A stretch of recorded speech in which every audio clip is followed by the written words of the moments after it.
If anxiety is making your life small, then try this reframe, because it's worked for me, it's worked for my clients, and I want to share it with you. My name's David, I'm a therapist, and I work with a lot of people with these really common mental health conditions like anxiety, depression. I work an awful lot with neurodiversity, a lot of clients with ADHD, autism. Anxiety is unfortunately a really common part of that, so it's just something we've got to deal with sometimes, but it is not a fate we are doomed to. There is something we can do about it. So let's just start looking at this issue. Anxiety is not a part of us. It is not a natural part of us. So just for a starting idea, I'd say start thinking about anxiety not as something that's built into you, like it doesn't run through you like a stick of rock. It is not you. We don't define ourselves, or shouldn't define ourselves as anxious people. Think of it more as something you carry around with you. So you have it in a bag and you can drop it off whenever you want. It's not as easy as just, I'm going to let go of it, but it is something that we can do. We can drop that anxiety. So in this video, I'm going to introduce 3 points which make up a reframe of how I now see anxiety. It helped me through my anxiety, and how we can then start to build a new life beyond anxiety when actually anxiety started making our life really small and caged in. Before we do that, give me 10 seconds. I'm going to make a quick cup of tea, set up here, enjoy the nature, and then we'll get into it.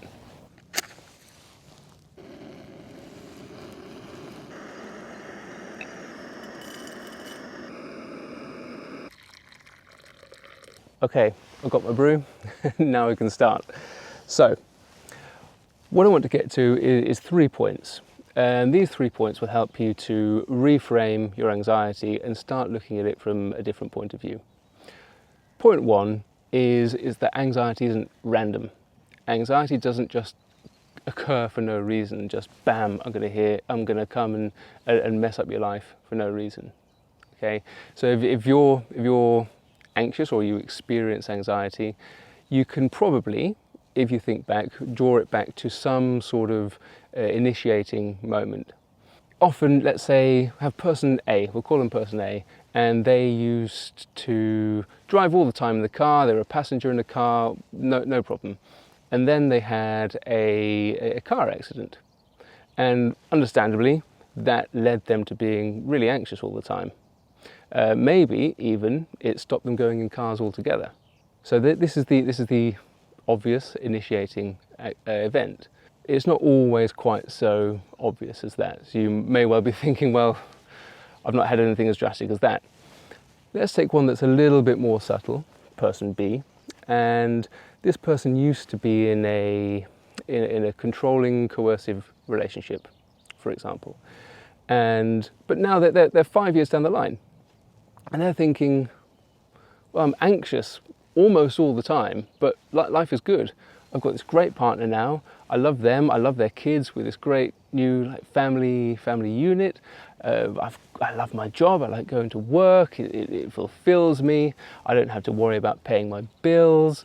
I have the fortune to live in a part of the world where I don't really need to worry for my safety too much. Life is good, but I'm anxious. Well, what's going on for person B? So for both of these people, person A and person B, there's a function here of the brain. And this brings us to step number 2, point number 2, is that no, it's not random. The brain is trying to protect you. Okay? And this can be the start of changing how we perceive our anxiety and starting to be a little less push-pull, a little less tense around the whole thing. So the brain is sending you a message. The brain is telling you, be safe, don't do that thing that got you into trouble last time or nearly killed you last time. But the issue is that the brain, or the anxiety rather, doesn't tend to use its inside voice. Like, it uses its heavy metal concert voice and is shouting in your ear all the time, don't do that, stay in your safety bubble, because last time you almost died, or whatever horrible consequence that maybe was in this activating event. So, well, what do we do with that? That's great. The anxiety is there. It's trying to help us. It doesn't hate us. Fine. What do we do next? Point number 3. We don't want to enter into this, as I've said, this tense push-pull. What we really want to do is to start honouring that voice. But if we look at person number 1 again, they may well have just ended up with this really small safety, security bubble life where they quit their job. This is an extreme case, but let's say that they quit their job, or maybe they were looking for a job anyway and they decided, well, I'm only going to look at ones where I can walk. Let's say that they like music, and it depends where you live, but you know that they would have to then only go to concerts where they could get the train back in time after the concert, which is quite unlikely in quite big parts of the country. So now they're giving up concerts. They're limiting their employment prospects. Maybe they're not going out with friends as much because they want to go to another city, another town to go out, but that means going in the car. And so they start making up excuses. No, I'll just stay. And even they might start convincing themselves that I'm good actually. I'm good. I'm happy with this, because the main thing is that I'm safe, and nothing else matters other than the fact that I'm safe. But ultimately, it leaves you with this very small life, and it's not ultimately the life that people want. People don't want to live this way. So for our point 3, it's all about reducing that friction and trying to find a different way to honour what that anxiety is telling us. So not, I'm never going to go in a car again, or not, I'm never going to be in a relationship again, but take that, add it to all of the extra information that you've got. So, for example, I was in a car once and had 1 car accident. I've been in the car 20,000 times apart from that, and I was fine in all of them. So I'm going to take that as a little warning, maybe to drive carefully, maybe reduce my speed if there's wet conditions or something like that. But ultimately know that cars are built to do this. Cars are built to handle wet conditions. Everyone else is doing it without crash, so can I. Or with person B in this relationship, not going to run away, not going to leave this person who I love, but that might look like, look, I need to honour this anxiety. I'm going to have a conversation. I'm going to have a conversation with this person that I love and say, look, I had this really, really bad relationship previously, and it's left me with this anxiety, and I don't really know what to do with it in our relationship. So can we maybe find a way together to balance this out so that I don't feel tense? And that's going to benefit both of us in the long term. And this isn't point 4, but it's just a little bonus, is that this really does not mean you're broken. It doesn't mean you're broken. You're not that stick of rock with anxiety written all the way through. You're just carrying it for the time being in a bag, right? So this is a whole arc, this is a whole story arc that I've been through myself over years, having gone from being so anxious that I couldn't work, I could barely go out, barely left my room or my bed. I was completely useless. I was anxious all the time. I was convinced that some catastrophe was going to happen, and I had this incredibly, incredibly small world where actually I love doing things. I love life. I do love going to concerts. I love traveling, but all of this was off the cards because I was just too anxious. I couldn't think straight. So this started changing after years. Really after years. I missed the better part of my 20s to this anxiety, and I really would hope if you're watching this and you consider yourself an anxious person, or much better, you are experiencing anxiety at the moment, that you're not going to lose 10 years to this. 10 years convinced that, well, this is my lot, 10 years convinced that actually maybe I'm happy in this anxious bubble, because you really don't have to be. You can have a little bit of anxiety in your life. It serves a good purpose, but we've got to balance it out. So what's my takeaway from this video? What's your takeaway from this video?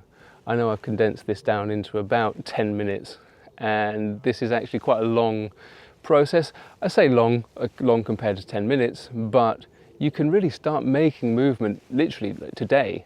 I'm not promising anyone that if they start to try and make these shifts that their anxiety is going to disappear by tomorrow. I don't think anyone's anxiety is going to be completely gone, maybe ever, but we can live within this window of tolerance, because no one has no anxiety. It's just kind of a fact of life. There are worrying things out there, but we balance it out, just like we balance everything else out in life, and we make an informed decision as to how we want to live. So if I give you a couple of things just to really focus on and take away, and what I would do is to say, start trying to reduce this pressure to be, in air quotes, better immediately, and thinking that there's something wrong with you that you have to fix, because there's nothing wrong with you. There's just a helpful natural system that's running a bit higher. It's running a bit too much, and it's causing harm. Start working with the anxiety. Again, not this push-pull, I'm fighting my anxiety. I'm going to let some of that in, and I'm going to find a helpful way to listen to that anxiety, honour what it's telling me, but I'm still going to live. Let's say I'm going to go with person B again. Let's say I'm in a relationship, and I mentioned you maybe have a conversation with this person, and you're really worried that something's going to happen, or you just gotten used to the fact that someone's going to start controlling you, and they're going to insert themselves in a really horrible, nasty way. What that might look like is you organise that every week we're just going to have a check-in. How are you feeling? How am I feeling? Is there anything that I could do to make you feel better? Is there anything that I could do to make you feel better? This is one that people can do almost immediately. When we get into this sort of world of emotions, there can be some really like tough work to be done. I'm aware of this, but this is just one example of how we can do that. Person A in the car. Right, what I'm going to do is I am going to allow myself to go in the car, because I kind of have to if I want to live the life I want to live. But I'm going to start practicing. I'm going to drive around the block. I'm going to have someone else drive me around the block and ask them to drive within certain limits, to just get me used to it. So if you can do something today to take that source of anxiety and start listening to what the voice is telling you, but not go all the way up to 11 in your response, that's where you're going to start seeing some change. Think of it as a voice giving you advice, and that really you've just been so eager to please that voice that you've gone all the way up to 11, and it's like going after a fly with a bazooka. All you really need for these things to quell that anxiety is something much more moderate. And when you start playing around with moderate, that's when you start seeing change, and you get the best of both worlds. Okay, I'm going to be exploring anxiety a little bit more, quite a lot more on this channel, so stay tuned.